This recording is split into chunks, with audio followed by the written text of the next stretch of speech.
بسم الله الرحمن الرحيم. هذا حل الموادع المغلقة من وقاية الرواية في مسائل الهداية التي ألفها جدي وأستاذي مولانا الأعظم أستاذ علماء العالم برهان الشريعة والحق والدين محمود بن صدر الشريعة، جزاه الله عني وعن جميع المسلمين خير الجزاء لأجل حفظي، والمولى المؤلف لما ألفها سبقا وكنت أجري في ميدان حفظه طلقا حتى اتفق إتمام تأليفه مع إتمام حفظي.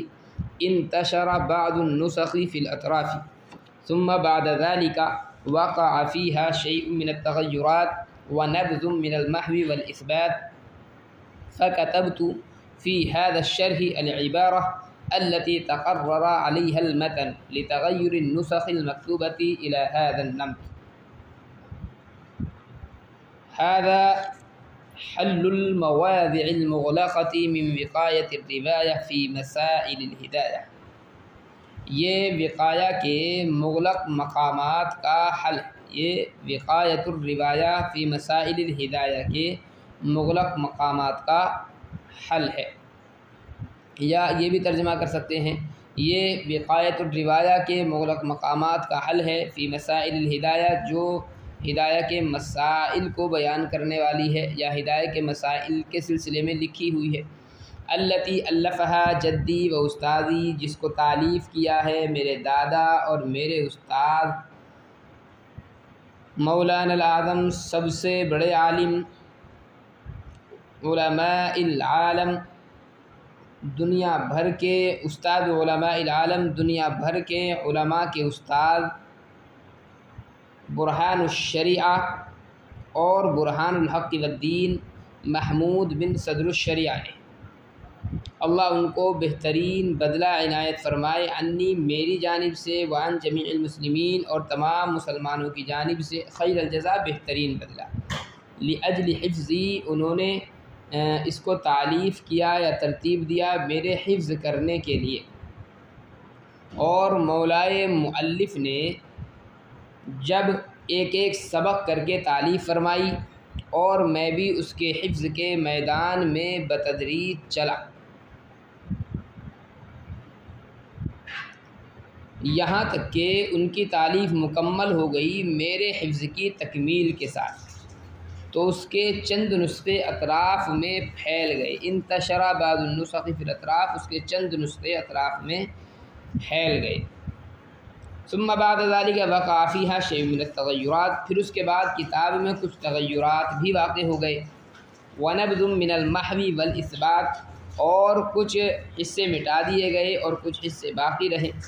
فكتبت في هذا الشرح العبارة التي تقرر عليها المتن، بس میں نے اس شرح میں وہ عبارت لکھ دی جس پر متن برقرار رہا۔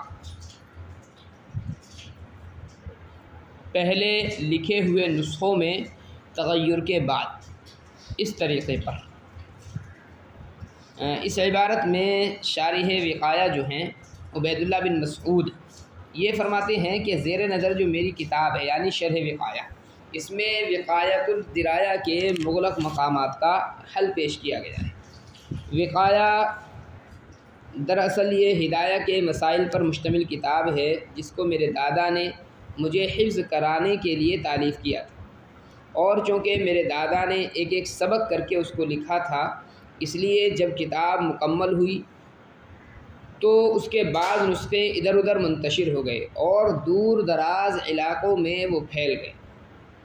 کسی بھی مصنف کا اپنی کتاب میں کاٹ چھانٹ کر کے جو حتمی شکل دینا ہوتا ہے وہ اس کتاب کے اندر نہیں ہو پایا، اور وقایہ میں بہت سی اغلاط رہ گئی، لوگوں نے بہت سے حشو و زوائد اس کے اندر اپنی طرف سے کر دیے، اس لیے جب میں نے اس کی شرح لکھی تو میں نے متن کو اسی طرح لکھا، یعنی اس میں ایسے ہی حذف و اضافہ کیا جیسے خود مصنف نظر ثانی کے بعد کرتے، گویا اب جیسے شرح وقایہ اغلاط سے پاک کتاب ہے، ایسے ہی میں نے جو ہے اس کے متن وقایہ کو بھی ترمیم اور اضافہ کر کے اغلاط سے بالکل پاک اور صاف کر دیا ہے۔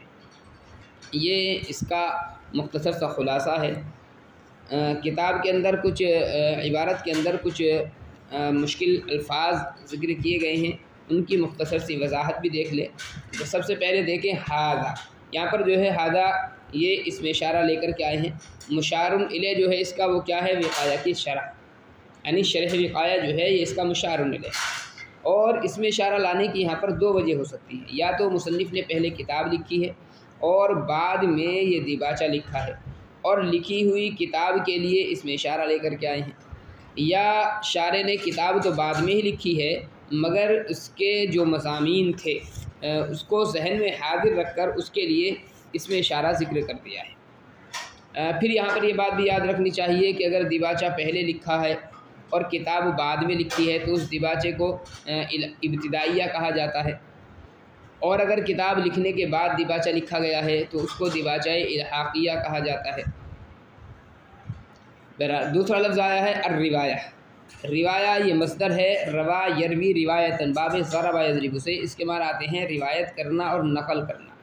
اس کے بعد آیا ہے الفہ، الفہ یؤلف تالیفاً باب تفعیل سے ہے، اس کے معنی آتے ہیں ترتیب دینا۔ الف الکتاب کے معنی آتے ہیں کتاب تصنیف کرنا۔ برہان الشریعہ، برہان بمعنی دلیل اور حجت، جس دلیل سے کسی دعوے کو ثابت کیا جائے اور مدلل کیا جائے اس کو برہان کہا جاتا ہے۔ برہان الشریعہ جو ہے یہ وقایہ کے مصنف کا لقب ہے، اور وقایہ کے مصنف کا جو نام ہے محمود بن صدر الشریعہ ہے۔ مولا کے معنی آتے ہیں مالک اور آقا۔ سبقاً، سبقاً ایک لفظ آیا ہے، اس کا مطلب یہاں پر یہ ہے کہ ایک ایک سبق کی جو مقدار ہے وہ لکھتے گئے۔ جیسے بہت سارے مصنفین کا یہ طرز ہے کہ وہ باضابطہ ایک سال کتاب تصنیف نہیں کرتے بلکہ پڑھاتے ہوئے ایک ایک سبق لکھتے ہیں، اور اس کے بعد میں پھر وہ اس کو کتاب کی شکل دے دیتے ہیں۔ تو ایسا ہی مصنف وقایہ نے بھی یہاں پر کیا ہے۔ سبق کے اصل معنی تو آگے بڑھنے کے آتے ہیں، ویسے سبقہ یسبق سبقاً، سبقہ یسبق سبقاً آگے بڑھنا۔ طلقاً، طلقاً اس سے مراد ہے بتدریج، مصنف کے سبق کی مقدار کے موافق۔ طلقہ یطلق باب نصر عنصر سے استعمال ہوتا ہے، اس کے معنی اصل آتے ہیں آزاد ہونا اور چھوٹنا۔ انتشرہ ینتشر انتشاراً باب افتعال سے، اس کے معنی آتے ہیں پھیلنا اور منتشر ہونا۔ نبض نون کے فتح اور با کے سکون کے ساتھ استعمال ہوتا ہے، اس کے معنی آتے ہیں معمولی اور تھوڑی چیز۔ محبن، محا یمحو محبن باب نصر عنصر سے یہ بھی استعمال ہوتا ہے، مصدر ہے محبن، اس کے معنی آتے ہیں ازالہ، مٹانا، کسی چیز کو زائل کر دینا۔ اثبات باب افعال سے ہے، اس کے معنی ہے پختگی اور مضبوطی۔ اثبت یثبت اثباتاً کے معنی آتے ہیں ثابت رکھنا اور برقرار رکھنا۔ اس میں ایک لفظ آیا ہے نمتن، یہ دو طرح پڑھا جاتا ہے، نون کے فتحے کے ساتھ اور میم کے بھی فتحے کے ساتھ، یعنی نمتن۔ تو ایک لغت اس کے اندر یہ ہے، اور زیادہ تر جو استعمال ہے اس کا وہ نمتن ہی ہے۔ ایک لغت اس کے اندر اور ہے کہ نون کا فتحہ اس پر پڑھا جائے اور میم کا سکون پڑھا جائے، یہ بھی مستعمل ہے اگرچہ کم ہے۔